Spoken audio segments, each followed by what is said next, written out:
नमस्कार मित्रों। भगवान भोलेनाथ का समस्त आशीर्वाद आप पर रहे, इसी अवधारणा के साथ मेरा ये वीडियो महाशिवरात्रि 2022 सभी शिव भक्तों को समर्पित है। इस वीडियो में बताने की कोशिश करेंगे महाशिवरात्रि क्यों मनाते हैं, क्या लाभ हैं, कौन से निषेध हैं जो महाशिवरात्रि पे करने चाहिए, महाशिवरात्रि पर्व पे ऐसा क्या संयोग बन रहा है कि मेरे जो कुछ शुभ राशियों वाले दोस्त हैं उनको बहुत ही अति शुभता मिलने वाली है, फलों में वृद्धि होने वाली है, भोलेनाथ सभी कष्टों को हरने वाले हैं। आइए बात करते हैं महाशिवरात्रि 2022 की।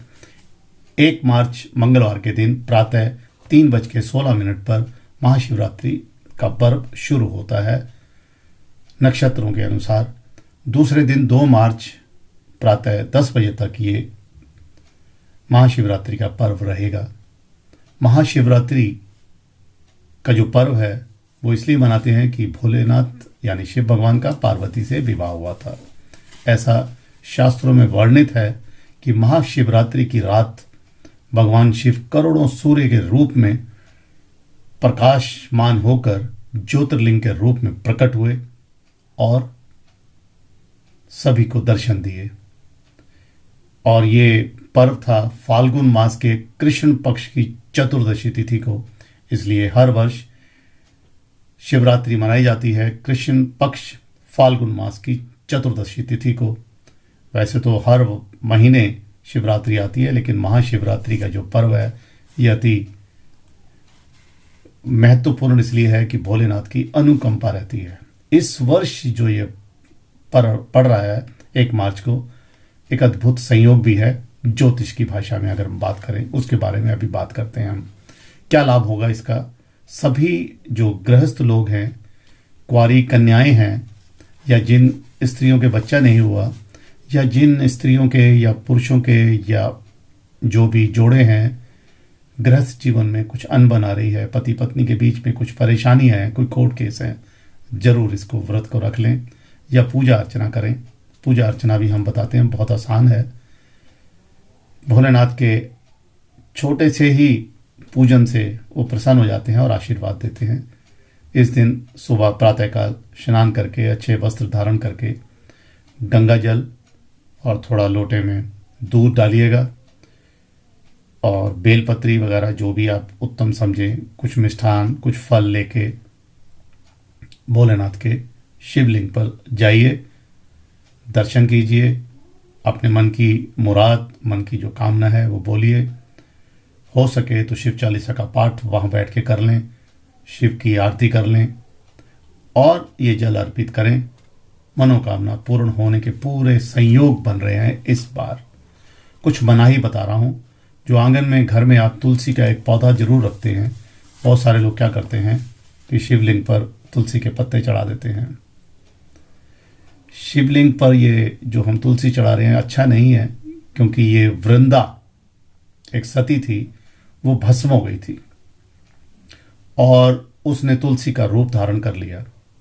भगवान विष्णु इतने प्रसन्न हुए वृंदा से कि उन्होंने कहा, तेरे सतित्व यानी जो सती हुई है उसके जो तेरे अंदर कॉन्फिडेंस है सती होने का, उसके कारण मैं लक्ष्मी से भी प्यारी मानूंगा। इसलिए विष्णु भगवान की प्रिय चीज़ को शिव के ऊपर शिवलिंग पे चढ़ाने की मनाही है, क्योंकि ये सती थी। ये रीज़न है इसका। दूसरा, बहुत सारे लोग नारियल चढ़ा देते हैं। नारियल भी उत्तम नहीं है चढ़ाना। नारियल को भी बोला जाता है महालक्ष्मी का स्वरूप और वो विष्णु की पत्नी है। तो किसी की पत्नी को भोलेनाथ के शिवलिंग पर चढ़ाना उत्तम नहीं है। इसके नुकसान होंगे, फायदे तो होने ही नहीं है। और एक होता है केतकी का फूल, ये भी नहीं चढ़ाना। और कभी भी शिवलिंग पर कुमकुम, हल्दी, ये तो बिल्कुल ही नहीं चढ़ाना।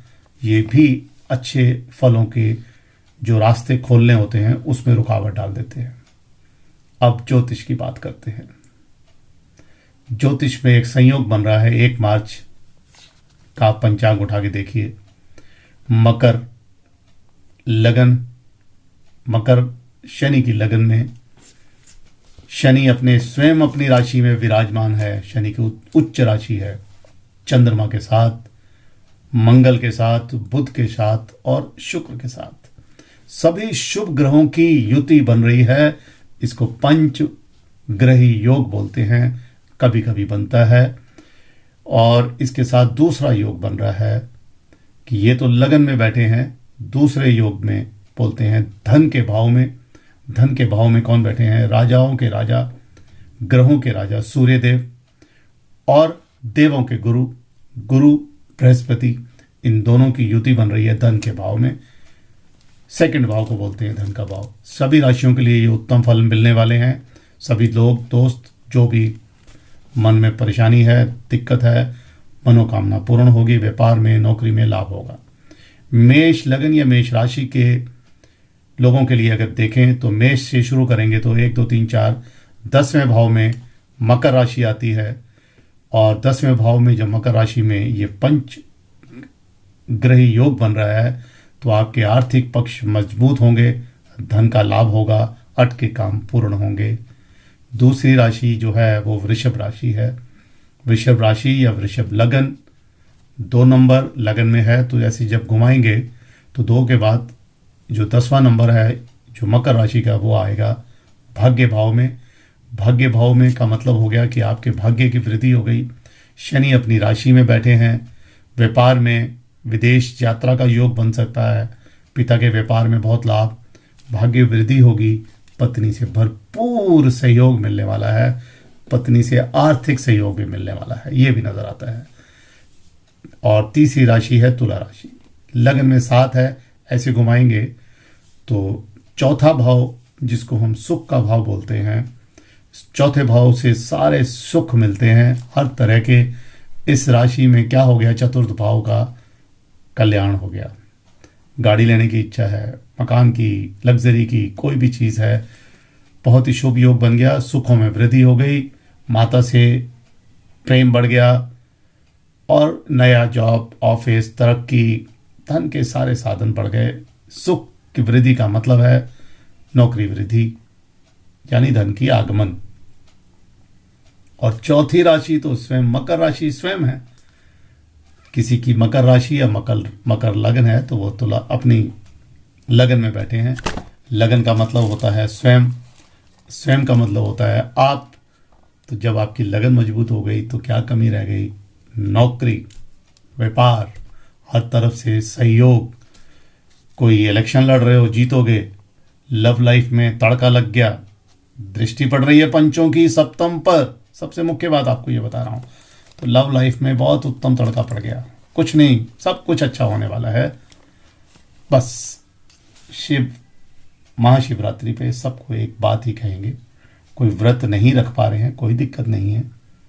जरूर सुबह उठ के स्नान करके, मन में शुभ भावना रख के, ऑफिस जाने से पहले, कुछ भी करने से पहले शिवलिंग पे आप जल चढ़ाइए, मनोकामना मांगिए, सभी कष्टों का निवारण होगा। भोलेनाथ सभी देवों के देव हैं, दाता हैं, थोड़े से प्रसन्न होते हैं। धन्यवाद। और एक निवेदन, प्लीज़ चैनल को सब्सक्राइब तो करते रहो। कोई जानने की इच्छा है तो मेरा व्हाट्सएप नंबर ऊपर आ रहा है, ज़रूर भेजिएगा, जवाब देंगे। धन्यवाद।